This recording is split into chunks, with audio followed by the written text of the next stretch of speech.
Nietzsche said that God is dead. Richard Dawkins said that any intellectually honest people would say God doesn't exist.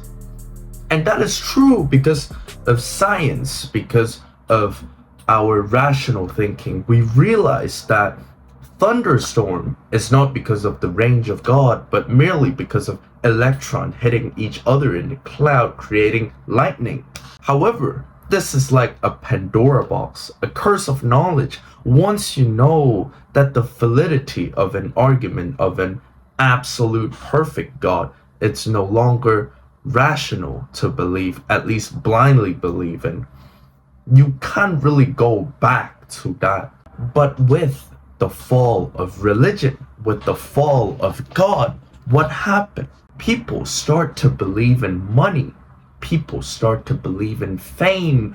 People start to believe in their career rather than something transcendental. And the reason for that is once you can quantify your values, once you can put a number to your values, everything can be calculated.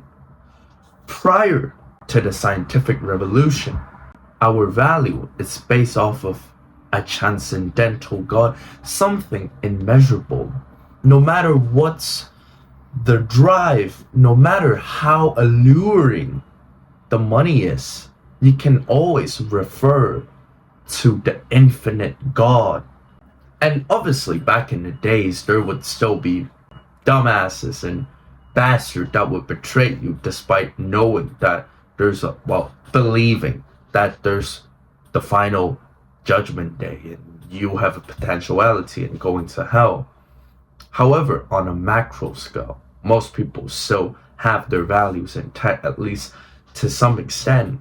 And you might say, oh, if I base my values off something measurable like money, and yes, I will let go of some virtues and values that I used to have, I have some sort of moral decadence. So what? And that is true, assuming that you live in a one-man society. But the fact is, we live in a large-scale society, and the fall of values, the fall of kindness, and at least to some extent altruism, despite me not really believing in true altruism, which is a separate video. On a macro scale, in a large-scale society, people would backstab, people would lie, people would betray, people would leech off of other people's insane hard work just to get an extra billion. And this is not an attack on sheer capitalism or modern liberalism, but I'm just saying, in a large-scale society, without the values of something transcendental, we tend to have this moral decadence, which will cause a net negative outcome for all people combined. This is the diagnosis of the problem. My solution? Bombshell. To be your own God and creating a God to worship. And the great distinction here is this God need not to be something transcendental and infinite, but something transcendental that you self-create. You anchor those thoughts, values, and morals on that God. And just before someone say I am doing some sort of blasphemy, well, let's just put it like this. If an infinite God is omnipotent, he can do anything, then can I lift up this vape? Yes. Can I smile? Yes.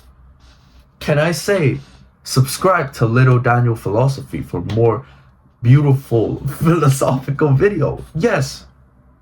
If a God can do everything, and I, as well as you watching the video, can do something, then at least to some extent, we are partly godly. I'll repeat that. Because we can do something, whilst God can do everything, we can partly do what God can do, and therefore we are partly godly. Last video, I said that being a slave, it's not necessarily a bad thing. Today, I will say Foregoing some degree of truth is not necessarily a bad thing. I mean, we always do it. For example, when we're asked what's the meaning of life, aren't we supposed to just perpetuate our genes? Well, some seasoned philosophers would give you some sort of profound insight like existentialism. You gotta create your own values. Some would say altruism, some would say whatever. But for the regular person, aka 99% of the population, what would they say? Well, let me just play video game. Yo, stop talking about that. They know deep down it's a profound question. They know deep down this discussion of meaning would give them some sort of existential crisis. But they still choose to just turn a blind eye to these type of questions. Another thing, biologically, men or women, well, at least for men, I can't speak for women, political correctness, men tend to have this sex drive towards any walking women, at least seemingly fertile women. You would have some degree of sex drive.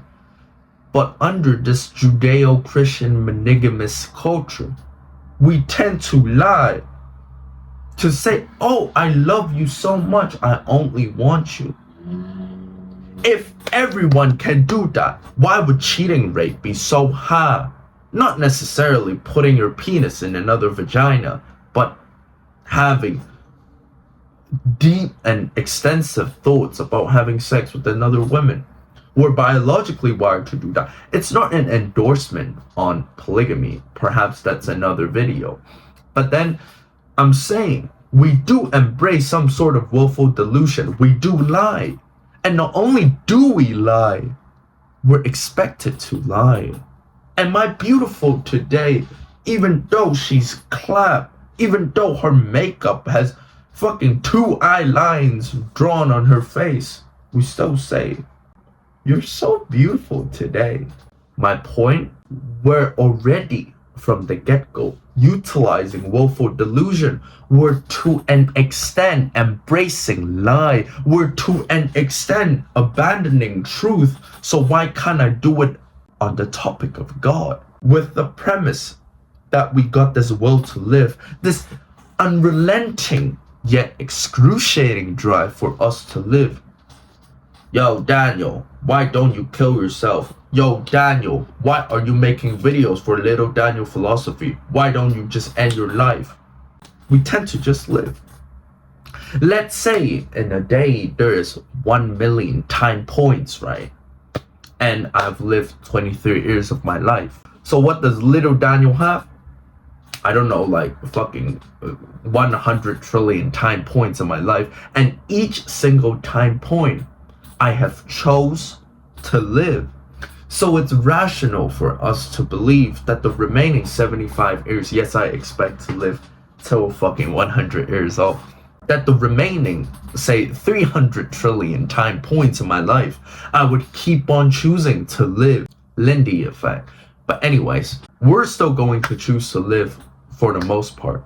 So either we hold on to this brutal honesty, brutal objectivism, aka pessimism in life, or should we do what we do best and do what we already do, which is willfully delude ourselves, willfully lie to ourselves in order for a better life, with the premise of the will to live. And my second premise, which is we want to reduce suffering, we want to increase happiness. At least for most people, you would say so. And you can define happiness as something positive like fulfillment, mental well-being, excitement, purpose, or sense of purpose, sense of belonging, sense of family cohesion, whatever you call it. Increasing happiness and reducing suffering as your second premise, alongside the first premise of will to live. We shall create something that can allow us to live better. And with the third premise that we live in large-scale societies, We ought to increase the net benefits of our life, not just your life, our life. With the fall of religion, of an absolute, infinite, omnipotent, omniscient, omnibenevolent God, we ought to willfully lie to ourselves that we can be the first mover, we can be our own God in creating our own God to worship. If I take this pill, which can increase my mental focus, well, there are pills in the market, right? But let's say don't off me, please. Let's say that this pill is a pharmaceutical company's biggest lie. We took it. It's merely placebo effect. It's merely the tricks of the mind. So what? If I took that pill and I'm focusing more, what's the problem? Placebo effect. It's still a type of effect. If you are already a Christian or a Muslim or whatever God you believe in, assuming that God doesn't exist, but you believe so, and you get your sense of purpose, that's a perfect willful delusion that you have exhibited. But my antidote to the problem I just mentioned, which is the curse of knowledge, of science, kind of mitigates the validity of an absolute God. Then the solution for this problem would be your own creator of your own God. And you can fill in the blanks. What is a God? Nature. What is a God? Everything, aka pantheism. So you and me are part of the same God. You can be a creator of a God, of just a man in the clouds. You can create a God that is your mother. You can create a God that is just nothing. You're worshiping the air. You're worshiping oblivion. But as long as it works, as long as it can solve the problem of reducing suffering and increasing happiness, why not? Why not? If a lie is told long enough, it becomes the truth. If a lie told long enough, it's the truth. Little Daniel Philosophy, it's the best YouTube philosophy channel on YouTube. Little Daniel Philosophy, it's the best YouTube channel on philosophy. Subscribe to me, subscribe to me, subscribe to me. I have willfully deluded you. Now, go subscribe and like this video to boost the algorithm, or else I will be your God into beating you up, huh? Alright, see you, bye-bye. I swear I'm not drunk though. I swear I'm not drunk. Oh, today it's the 9th of December, 4 a.m., 4:57 a.m. To the future Daniel, hopefully you are rich, hopefully your meme coin is doing well, and hopefully your dropshipping is also doing well. It's such a nice smile, right? Alright, see you. Alright, really, for real though. Subscribe and don't call me a blasphemous. Is that even a word? It's just a philosophical video, not trying to get political or religious. I am Daniel from Little Daniel Philosophy. I can't even remember my channel name. And I am not drunk. I am not high. It's just my personality. Alright, see you. Bye-bye.